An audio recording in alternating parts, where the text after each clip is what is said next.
Hey guys, welcome back to another video. So in this video we're going to talk about, is Modern Warfare 3 worth it or not? So I'm not going to waste any more of your time, I'm going to get straight into it. So first off, we're going to start with what is good about the game. By the way, this is pretty much just for multiplayer, but I might touch on zombies a bit. So first off, what I really like about this beta and this game is the faster movement, okay? It's one of the biggest selling points. And there is absolutely great fluid movement, slide cancelling's back and you just zoom around the map. It's just like it's like Call of Duty. It's great. It's so fun to just run around a map, and even if someone's camping in the corner, it's not who shoots first in this game. It's who's just better in this game. In Modern Warfare 2, you could be an absolute noob and camp in a corner, but you could absolutely destroy a pro just because you got the jump on him. In this game, sure, that's still possible, but it's harder to do. The person who's better still has an upper hand, no matter if the other person's camping or not. Yeah, you can bunny hop, you can dolphin dive, you can slide cancel, you can slide. Like, just sliding on its own is still like better than it was in Modern Warfare 2, and there's a lot you can do in terms of movement. A lot of ways to make yourself harder to hit, and yeah. Next up, I want to talk about the weapons.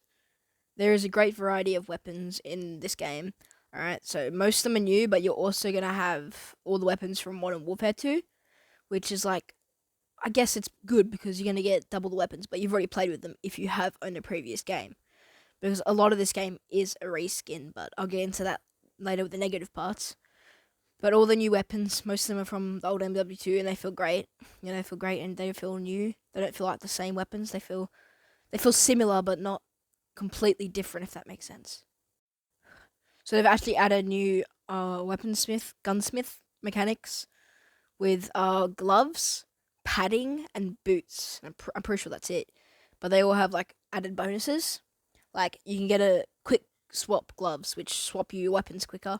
You can get quick mantling boots, which make your mantling super fast, or make you just faster in general. Like, you can get fast boots. And I think that's actually a really good added bonus. And yeah. So as far as stuff that is super positive, that's all I can really think about for now. And now I'll get into the negative stuff. There are some positive stuff, but they're really small and nitpicky and don't really matter to the gameplay that much. So yeah, I'll just get into the bad. So first off, starting off with the bad is there is 0 original maps, alright? Sure, oh yeah, it's from the original Modern Warfare 2. There's 0 creativity here. They're all remastered maps. We've all played on them before. And it's really annoying because what if you just want to have a new map?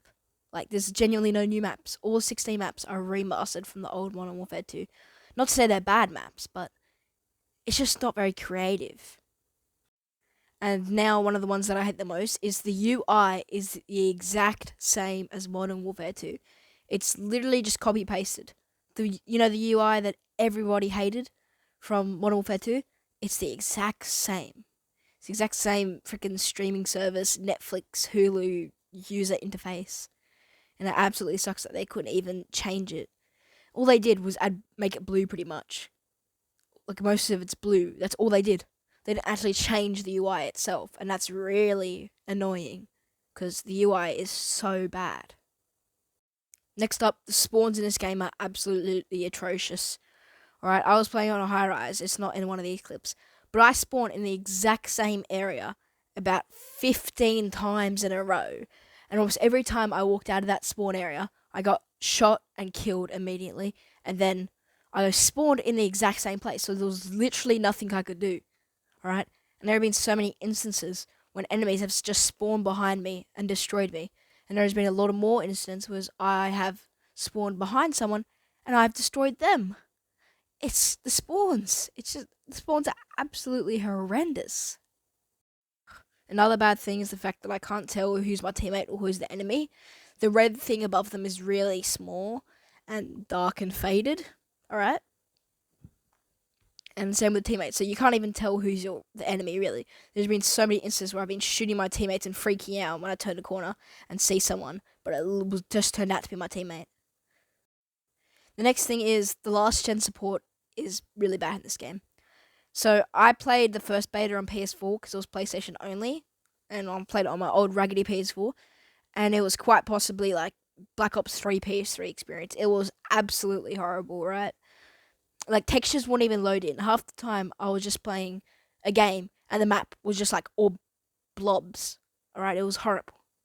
Not to say their frames actually weren't too bad. Like, I didn't really get many FPS drops. They were there.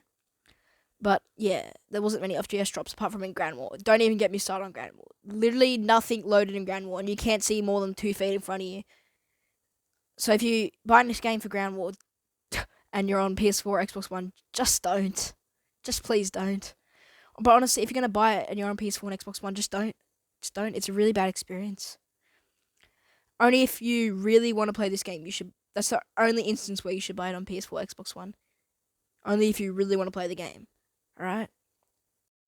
Also, we all know skill-based matchmaking, and the skill-based matchmaking in this game is 2 times stronger at least. You can't play more than 2 games, or you can't have more than 2 good games without getting into a pro player's lobby, pretty much.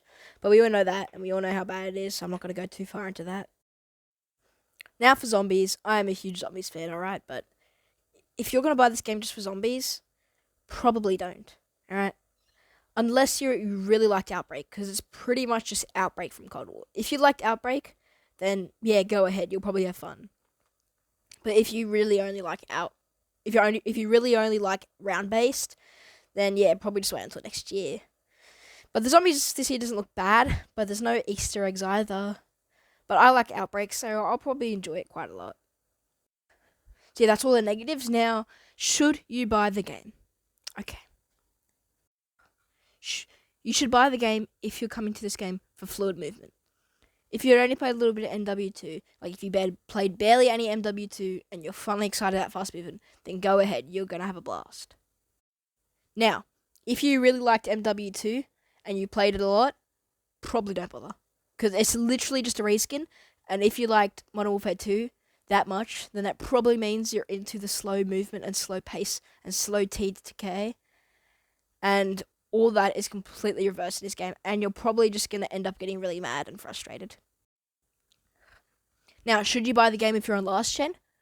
Only if you're a diehard fan, and only if all those points that you should buy are related to you.